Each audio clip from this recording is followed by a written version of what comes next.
Darwin's darkest hour.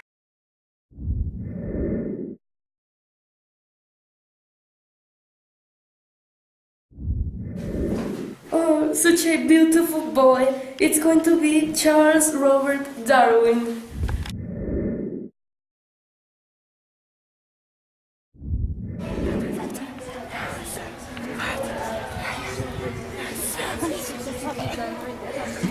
Listen to me, population of Hindu. Silence!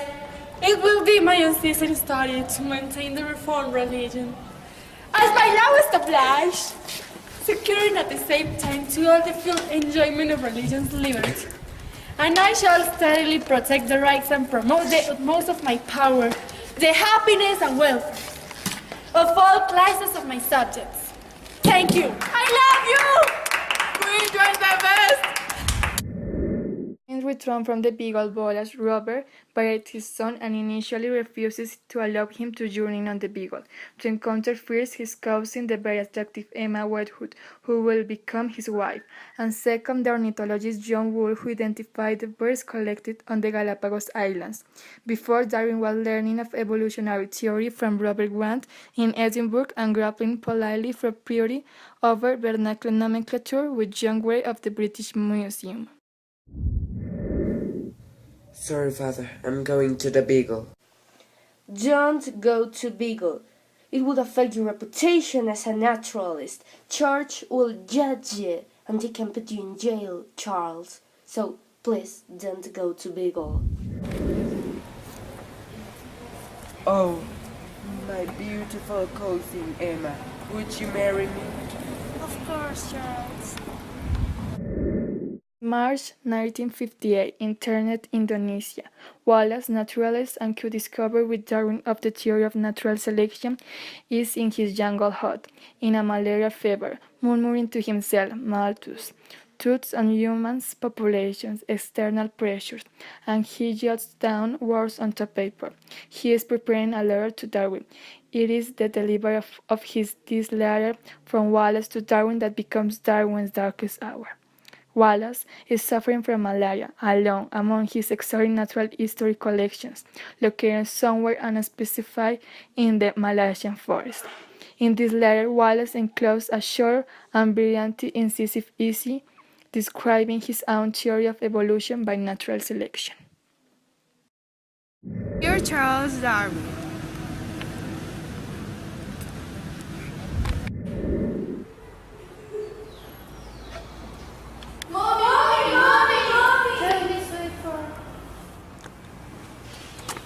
The mail is here. Good afternoon. Oh, thanks, sir. You're welcome, madam. Son, there's a letter for your father. Yeah, Mom, it's my turn. Dad, see the correspondence. Oh, thank you. Wait, William. Yeah. Darwin receives the letter, then begins a dialogue between Darwin and his wife Emma about his having priority to the idea of natural selection. Darwin remembered moments during the voyage of Beagle, his adventures in the Andes, the gauchos and bizarre fossils of Patagonia, the finches and giant tortoises of the Galapagos, and through the pages of his transmutation notebooks via this dialogue. He knew there would be a public outcry, and the prospect was unpleasant to him, since his wife was a religious believer, as were other members of his family and friends, such as Charles Lyell and Joseph Hooker. Charles, where is it? 20 years of work, and I've been beaten to the post. It's from a man called Wallace.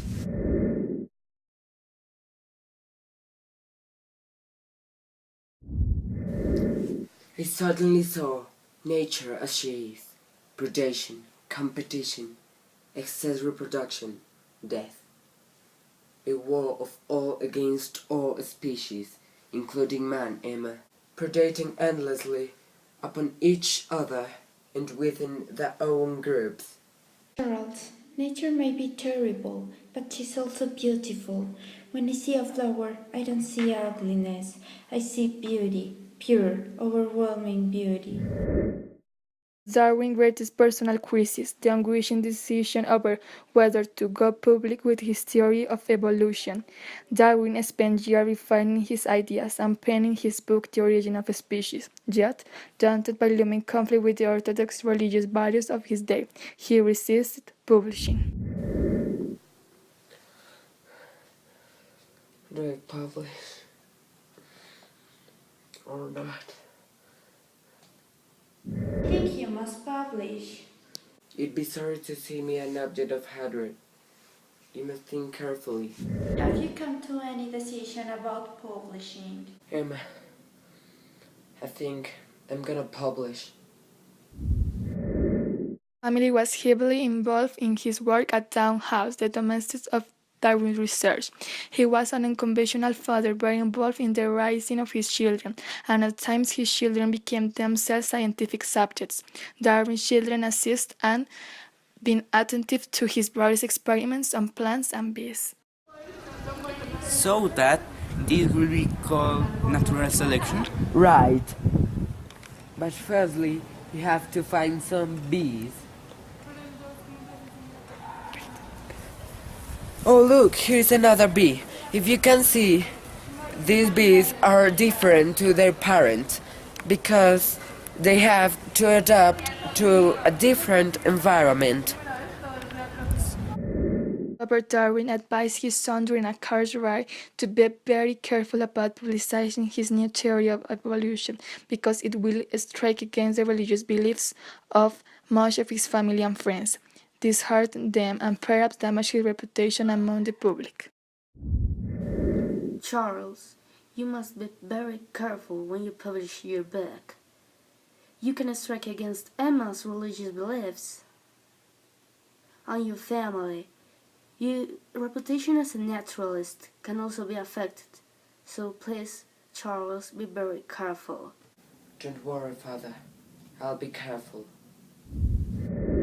Wallace's letter forced him to publish. Darwin's friends Lyell and Hooker arranged to publish simultaneously Wallace's letter and Darwin's early wisdom, but never published Essay on Evolution.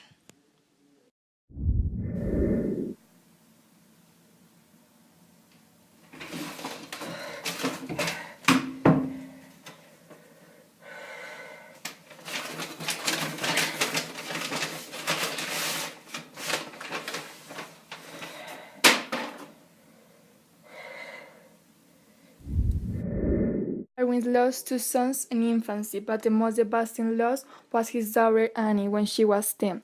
That was the end of whatever religious belief he had left. Annie, Darwin, was Darwin's favorite child. She died of scarlet fever in 1951, 7 years before the major events of the drama.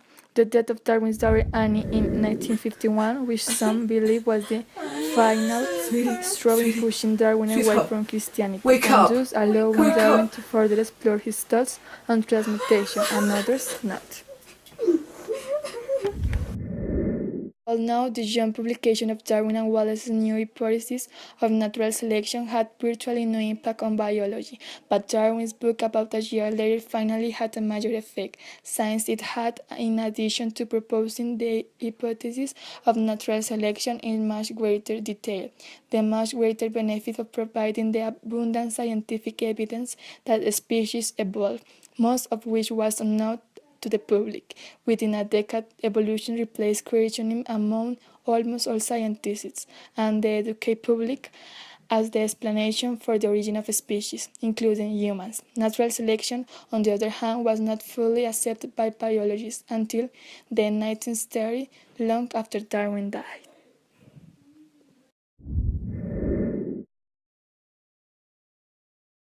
Hello, I am Richard Dawkins. I was born on March 26 of 1941. I am an ethologist, zoologist, evolutionary theorist, and British science writer.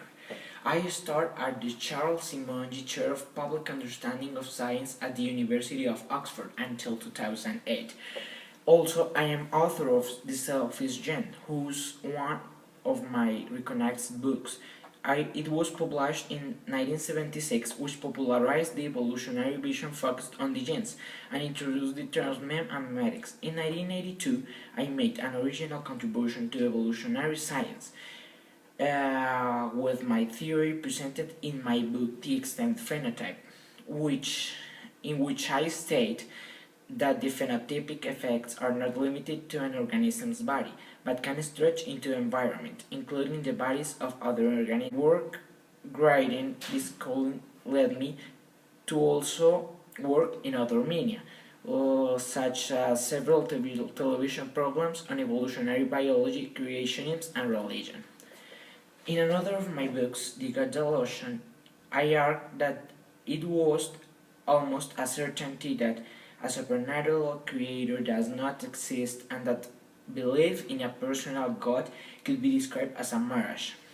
As a persistent false belief held tenaciously despite the strong evidence in against.